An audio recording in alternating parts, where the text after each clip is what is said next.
दुर्गा सप्तशती अध्याय 3 दुर्गा देवी का महाशक्ति रूप।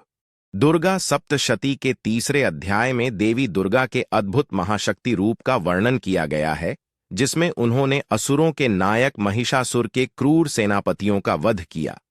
यह अध्याय बताता है कि जब बुराई की शक्ति अत्यधिक हो जाती है, तब देवी अपने भयंकर रूप से अधर्म का नाश करती हैं और धर्म की स्थापना करती।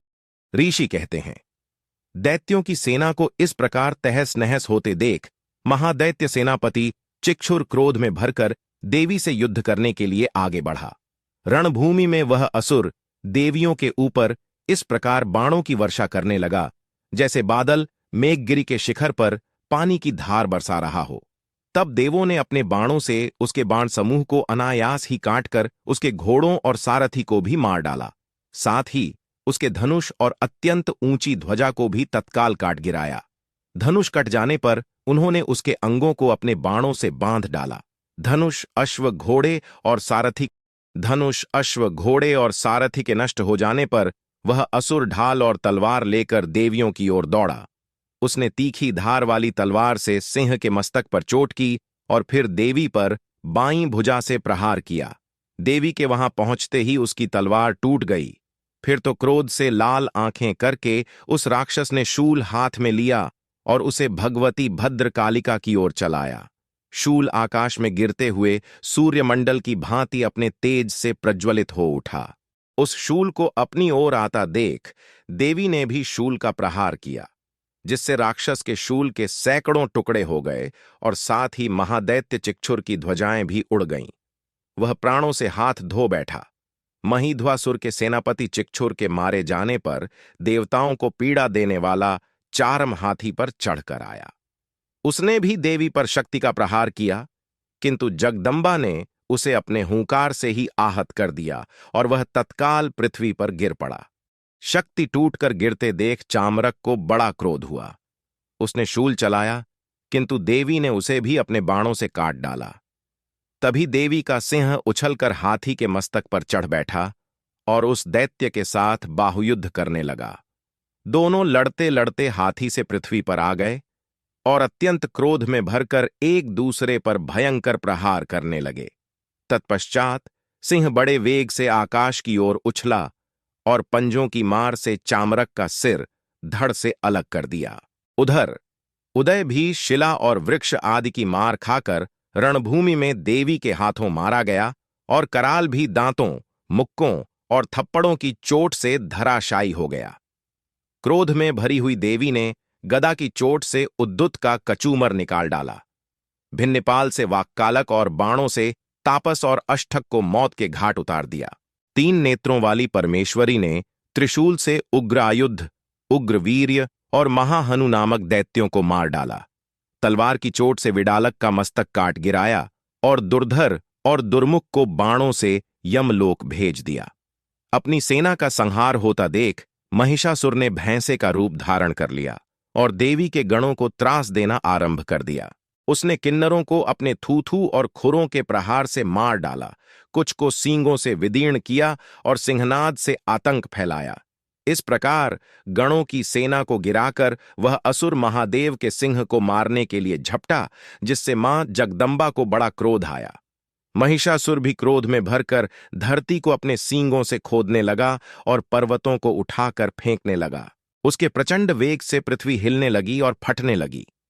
उसकी पूंछ के प्रहार से समुद्र चारों ओर से उफान मारने लगा। उसके सींगों से बादल बिखरने लगे और उसकी सांसों की वायु से सैकड़ों पर्वत उड़ने लगे। इस प्रकार क्रोध में भरे उस महादैत्य को अपनी ओर आते देख चंडिका ने महान क्रोध किया। देवी ने पाश फेंककर उस विशाल असुर को बांध लिया। महासंग्राम में बंधे जाने पर उसने भैंसे का रूप त्याग दिया और सिंह के रूप में प्रकट हो गया। तब देवी ने तुरंत ही बाणों की वर्षा करके उसकी ढाल और तलवार को बांध डाला। इस बीच वह गजराज हाथी के रूप में परिवर्तित हो गया और देवी के सिंह को खींचने लगा। खींचते समय देवी ने तलवार से उसकी सूंड काट डाली।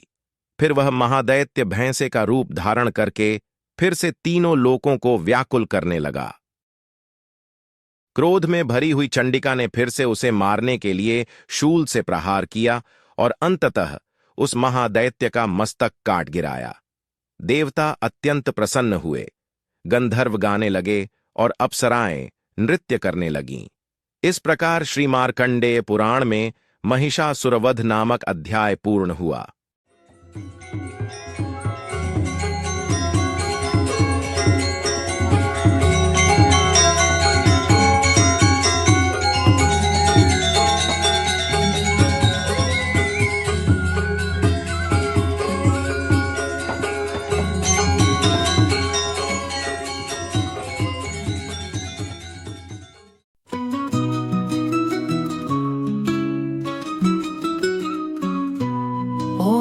जय चंद्र घंटा माता, जय जय चंद्र घंटा माता।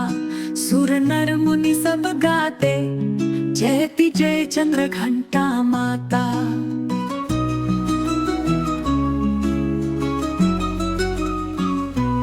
तू ही है जग की ममता, तू ही है जीवन दाता। तेरी महिमा अपरंपार, जयति जय चंद्र घंटा माता।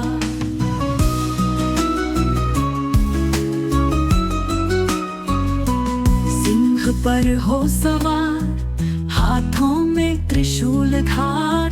तू ही रखवाली करती, जयति जय चंद्र घंटा माता।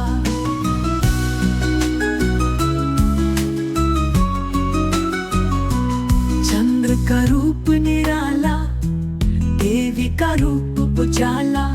तेरा तेज चमकता जग में, जयति जय चंद्र घंटा माता।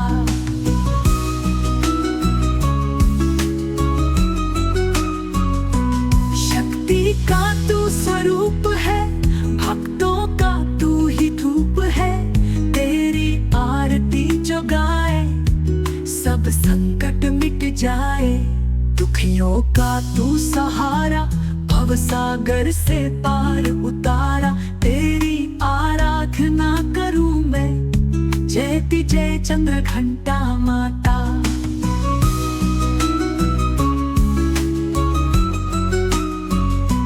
शांत स्वरूप की मूरत, तेरा भव्य रूप है पूरित। जो तेरा ध्यान लगाता, उसका भव सागर तर जाता। ओम जय चंद्र घंटा माता, जयति जय चंद्र घंटा माता। सुर नर मुनि सब गाते, जयति जय चंद्र घंटा माता।